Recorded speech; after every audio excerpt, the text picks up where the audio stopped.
Hello, I'm Crafty Patti and welcome back. In my last video, I was showing you how to make these flower crocheted granny squares. And in that video, I talked about how the next step would be to block them. Now, there's a few different reasons why we want to do that, and I'll go over that while we're blocking. And just to let you know, if you want to make these granny squares, I'll leave a link to this video in the description box below, as well as links to any supplies. So let's show you how I do my blocking.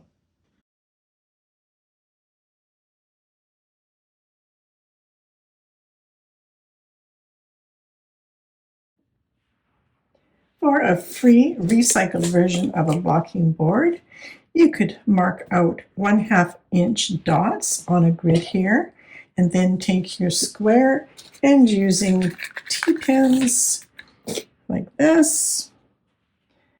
Let's bring it into one of our holes here. Let's grab this one here.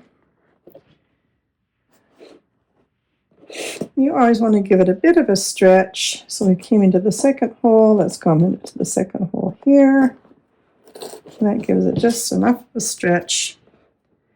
And the same stretch this way. We'll come to this one. And coming up, we'll come to this one. And then you have your little board. I will also come in with a little bit of water and spray it down. That's your recycled free version. And same thing, you could use a styrofoam block. And again, stretching it that little bit so you can make a nice square. And spray it down. But being that I'm going to be doing lots of crocheted granny squares in the future, I wanted to buy myself a half decent one, so I picked up this wood one, and it's absolutely gorgeous, and it has the nice long stainless steel pins, and I don't have to mark anything out. It's accurate, it's foldable, it's beautiful wood. So this one here is just got the clip on the top, so we're just going to open it up and clasp it in, and you are good to go. Already marked out, and you've got your lovely little stand here with your rods, and if you want to, you can actually stand it up in the slot like so, if desired. Blocking is all about control and polish. When you crochet your squares, you often get curling up on the edges like this one, or they're a little bit uneven. Your tension might be off, so they come up in different sizes. So your blocking fixes that by straightening the edges, making all the squares the same size, opening up your beautiful stitch pattern, and helping pieces fit together so when you go to sew them together, they join up beautifully. Think of blocking like ironing fabric. If you iron, you can have beautiful sewn edges, and the same with crocheted granny squares. If you do your blocking and put that little extra effort in, your finished product will be so much nicer. Today I'm going to be using the wet blocking or spray blocking method, and I've just placed a towel on my working table, and I'm just actually using one of my deodorant bottles to spray with because it's got a really nice fine mist. So all we're going to do is going to give it a light spray on both sides. Don't need much. And then we can place it onto our blocking board. So let's start grabbing one of our corners here, and I'm just going to pop it over into this hole here, and I'm going to count over the amount of holes I've got this way because we want to do the same holes this way. So we have 1, 2, 3, 4, 5, 6, 7, 8, 9. That's 10. Let's see if that's going to be enough. And I don't think that's quite enough because you want to be able to stretch your granny square. And it's not really stretching it hardly any. So I'm going to go over to 11. And then we want to come down the same way this way. So we want 11 down.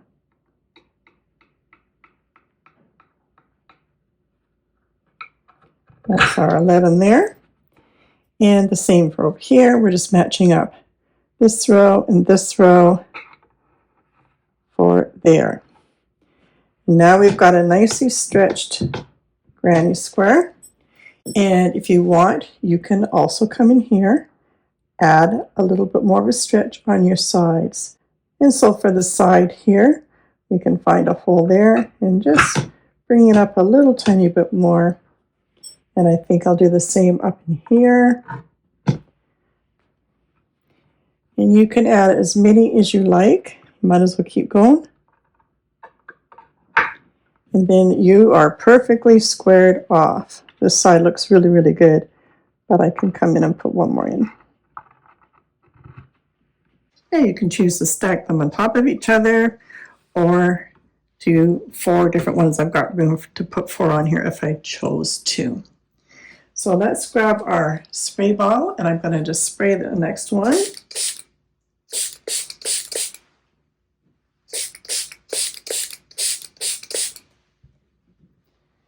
And just for fun, let's come over onto this one like we've done before. And we're just going to stretch it over because we want it to be exactly the same as our first one.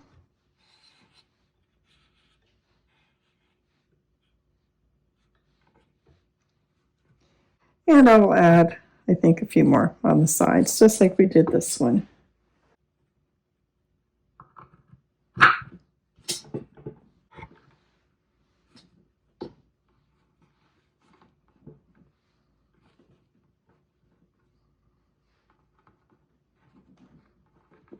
And let's continue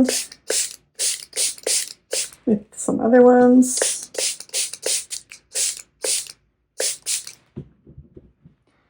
And we can now come into this one because we've already done this one. It's already set up, ready to go. I'll start with my 4 corners.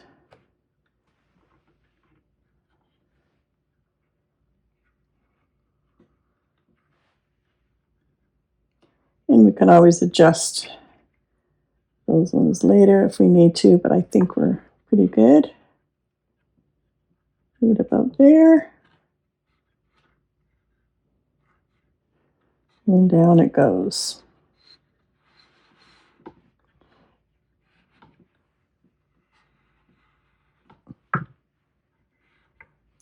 And I like to leave a bit of air in between each of the squares, so it's got some airflow to dry. And that's basically it.